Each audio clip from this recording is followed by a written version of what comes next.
ក្រុមហ៊ុន High-Tech Apparel Cambodia ដែលមានអ្នកគ្រប់គ្រងជាជនជាតិថៃបានប្រកាសបិទដំណើរការផលិតកម្មទាំងស្រុងនៅចុងខែសីហាឆ្នាំ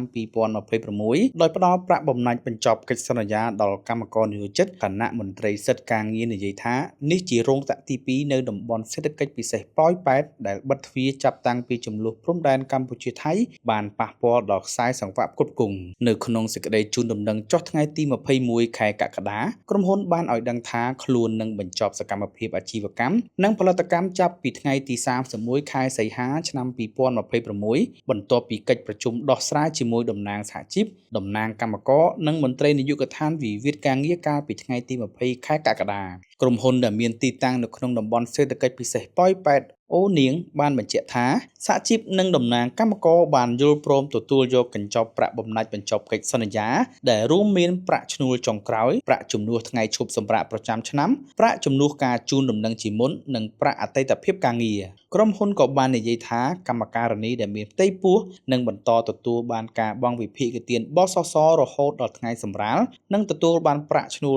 50% ក្នុងរយៈពេល90ថ្ងៃខណៈកម្មការិនីដែលមានកូនចាប់ពីអាយុ18ខែដល់36ខែនឹងទទួលបានប្រាក់ឧបត្ថម្ភ$5ក្នុងមួយខែសម្រាប់កូនម្នាក់កម្មករអាចចុះឈ្មោះទទួលប្រាក់បំណាច់ចាប់ពីថ្ងៃទី21ខែកក្កដាដល់ថ្ងៃទី31ខែសីហាហើយប្រាក់នឹងផ្ទេរចូលគណនីធនាគារក្នុងរយៈពេល48ម៉ោងបន្ទាប់ពីបញ្ចប់នីតិវិធីប្រធានកម្មវិធីការងារនៃអង្គការសង្ត្រាល់លោកខុនថារ៉ូបានប្រាប់កាសែតខ្មែរថារោងចក្រ High-Tech Apparel Cambodia គឺជារោងចក្រទី2នៅតំបន់សេដ្ឋកិច្ចពិសេសអូនាងដែលប្រកាសបិទទ្វារចាប់តាំងពីចំនួនព្រំដែនកម្ពុជាថៃបានផ្ទុះឡើងវិញនៅដើមឆ្នាំ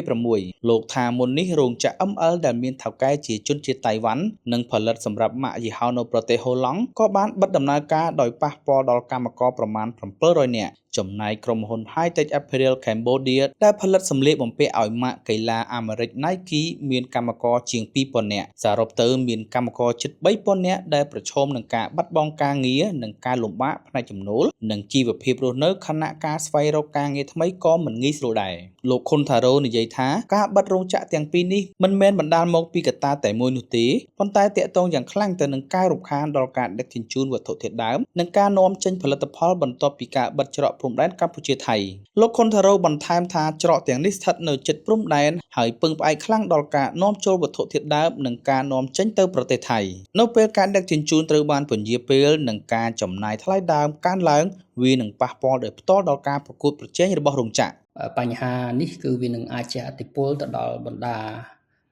ក្រុមហ៊ុនជប៉ុនផ្សេងៗទៀតដែលកំពុងតែធ្វើការវិនិយោគនៅក្នុងជួរព្រំដែនជាពិសេសនៅតាមច្រកព្រំដែនដែលជាផ្នែកមួយនៃតំបន់សេដ្ឋកិច្ចដែលបង្កើតឡើងតាមរយៈ MOU រវាងប្រទេសកម្ពុជានិងថៃនៅក្នុងការពង្រីកនៅកំណើនសេដ្ឋកិច្ចក៏ដូចជា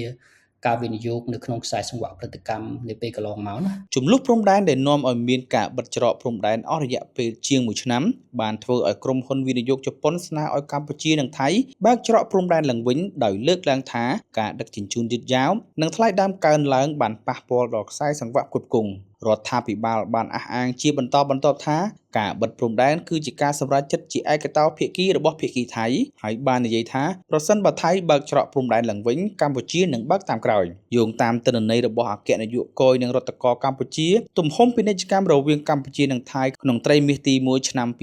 2026មានតម្លៃប្រមាណ$696លានលាក់ចុះជិត 40% បើធៀបនឹងរយៈពេលដូចគ្នាកាលពីឆ្នាំមុនចំពេលការបិទច្រកព្រំដែននៅបន្តអូសបន្លាយ